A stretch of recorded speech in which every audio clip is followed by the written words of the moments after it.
America और Iran के दरमियान मुआहदा हो गया है, उनकी सुलह हो गई है। आपस में बैठ के सारी बातें तय कर ली गई हैं, सारे मुआहदे लिख लिए गए, सब कुछ खत्म हो गया। कोई लड़ाई झगड़ा, कोई जंग, कोई कुछ नहीं रही है, सब अपने अपने हो गए।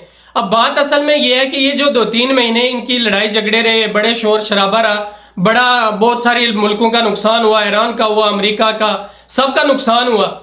उसके बाद हासिल क्या हुआ? जीत हार किसकी हुई, क्या हुआ, ये हासिल क्यों, किसी को क्या हुआ इस जंग से? ये जो 2 महीना इन्होंने एक ढोंग रचा था, इसमें क्या हुआ?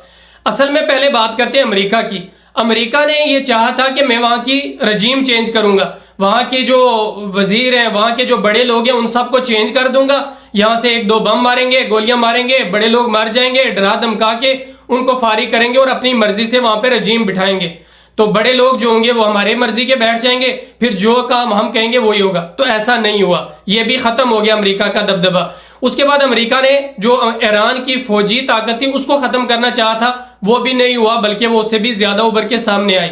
उसके बाद अमेरिका ने चाहा था कि जो ईरान के पास औजार है, उनके खासकर ड्रोन जो दुनिया पूरी में मशहूर है, वो बाकी जो उनके मिसाइल हैं, बाकी जो उनका ये जौहरी सिस्टम था, इस सब को हमने तबाह और बर्बाद करना है। वो भी नहीं हुआ। उसका नतीजा ये निकला कि अभी 4-5 दिन पहले जब अमेरिका का जहाज गिराया था ईरान ने, उस वक्त ईरान अपने सारे औजार जितने उनके पास मिसाइल थे वो लेके बाहर आया। अमेरिका को कहा ये देखो, हमने जो इससे पहले इस्तेमाल किए वो सारे पुराने थे, वो सारे हमारे एक्सपायर हुए सामान था, नए तो ये हैं, अभी करो शुरू, हम ये नए इस्तेमाल करें।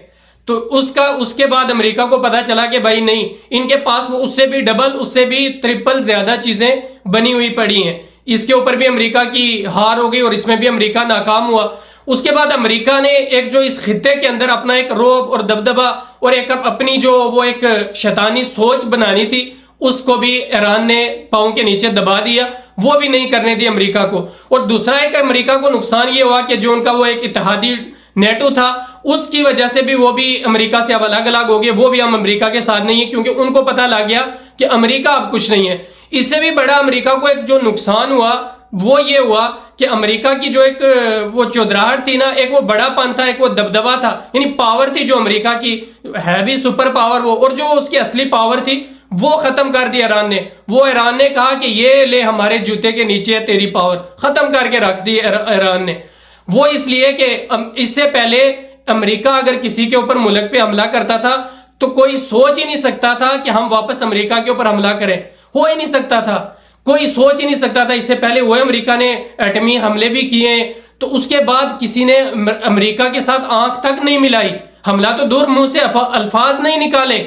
उसके बाद क्या हुआ, एक और वो ये कि ये तो एक हो गया जो अमेरिका की एक वो जो ताकत थी, पावर थी, वो खत्म कर दी। और उसके बाद एक ये भी अमेरिका को इसका नुकसान हुआ कि जो अमेरिका के औजार थे, जहाज थे या उनके मिसाइल थे, उनके और जो सारा सिस्टम था वो टेक्नोलॉजी में और इन सारी चीजों में इतने एडवांस हैं कि कोई उनको ना अटैक कर सकता, उनके जहाज पे कोई अटैक ही नहीं कर सकता, वो खुद अपना आप हिफाजत कर लेते हैं। उनके मिसाइल ऐसे हैं, उनकी बंदूकें, उनका सारा सिस्टम ऐसा है। लेकिन ईरान ने इस बार वो भी खाक में मिला दिया कि तुम्हारी टेक्नोलॉजी, तुम्हारे जहाज, तुम्हारे ये, तुम्हारे वो, ये हमारे पांव के नीचे, सबको खत्म करके रख दिया ईरान ने। तो अमेरिका को इन सारी चीजों का बहुत बड़ा नुकसान हुआ। और उसके बाद अमेरिका के जहाज जो तबाह हो गए, बहुत सारे फौजी जो है वो अमेरिका के मारे गए, अमेरिका का अरबों खरबों डॉलरों का जो है वो नुकसान हो गया। ये सारी चीजों का अमेरिका को नुकसान हुआ। अब ईरान को क्या हुआ, ईरान को इसमें फायदा हुआ है। वो क्या हुआ, ईरान ने एक तो ये चीज, वो जो पहले कहते थे ना सारे लोग कि इसराइल के ऊपर कोई हमला नहीं कर सकते, क्योंकि इसराइल का जो एक वो डिफेंस सिस्टम था वो इतना तगड़ा था, ना कोई मिसाइल आ सकता है, ना कोई बम आ सकता है, ना कुछ आ सकता है। ईरान ने वो करके खत्म करके अपना एक इसके ऊपर नाम बना लिया कि हाँ हम इसराइल हो, और उसके बाद अमेरिका हो, दोनों को मारा, दोनों को ठोका। तो उसने ये कह दिया कि ये हमला इसराइल के ऊपर करके बता दिया कि ये जो डिफेंस सिस्टम वगैरह ये नहीं। और उसने ऐसी ऐसी टेक्नोलॉजी वाले ड्रोन इस्तेमाल किए, बम इस्तेमाल किए, मिसाइल इस्तेमाल किए कि अगले देख के हैरान रह गए।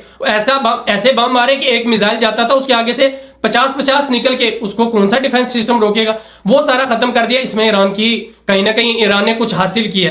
उसके बाद ये था कि ईरान ने जो हासिल किया वो सबसे बड़ा ये था कि ये जो उनके वजह था ना, उनकी वो असासे अमेरिका ने बंद किए हुए दुबई में, कतर, कुवैत में, उनके बड़े तकड़े तकड़े असासे थे, जिसमें से 3 अरब डॉलर वो जो है दुबई ने अभी दे दी है ईरान को, और बाकी किस देनी है। और कई हजार अरब डॉलर जो है वो बहरीन और कतर के पास है, वो दे। और अगर फ्यूचर में चल के कहीं ये ऐसा हो जाता है, ये पैसे ईरान को मिलते हैं, तो ईरान की इकोनॉमी और ईरान की जो माली ताकत है वो देखना कितनी ऊपर जाएगी जल्दी। एक तो ये हो गया, ईरान को ये फायदा हो गया। दूसरी जो ईरान के ऊपर जो पाबंदियां थी वो सारी खत्म होगी। ईरान के अंदर जो अमेरिका मुदाखिल करता था, दूसरे मुदाखिल करते थे, उन सब पे भी पाबंदियां लग गई। उसके बाद ईरान को एक ये फायदा हो गया, जो यूरोपीय ममालिक, बड़े ममालिक, जर्मनी है, जापान है, उसके बाद इटली है, स्पेन है, फ्रांस है, ये सारे मुल्क मिलके इन्होंने कह दिया ईरान को, हम आपके साथ तिजारत करने के लिए, आपके साथ काम करने के लिए हम तैयार हैं, लेकिन आपके जो जौहरी मामलात हैं उनको आप बैठ के पहले तय कर लें, और उसके बाद आप एटमी हथियार नहीं बनाएंगे। ये चीजें अगर आप कर लेते हैं तो हम आपके साथ करने के लिए, कोई भी काम है, कोई भी तिजारत है, वो करने के लिए तैयार है। कुछ ना कुछ तो ईरान ने हासिल किया, और ईरान ने फिर इसराइल और अमेरिका जैसी सुपर पावर ताकत को अपने जूते के नीचे रख के अपना दबदबा कायम किया। और खाली उन पे ही नहीं, बल्कि आसपास के जो उनके नजदीकी जो पड़ोसी मुल्क है उन सब के ऊपर भी दबदबा बना लिया है, और अपने मिसाइल, अपने हथियार, उनकी ताकत दुनिया को दिखा दी है। आप ये अंदाजा करें कि ईरान के पास एटमी ताकत है ही नहीं, एटमी हथियार है ही नहीं, और उसने एक सुपर पावर जिसके पास दुनिया की सारी टेक्नोलॉजी है उसको जूते में बंद करके रख दिया। फिर आप सोच सकते हैं कि ईरान आगे क्या कर सकता है। तो वो लोग कहाँ हैं जो ईरान को ये कह रहे थे, वो कह रहे थे इधर हो जाएगा, उधर हो जाएगा। फिर बोलो अब क्या कर लिया ईरान ने, और क्या किया आपने ईरान का।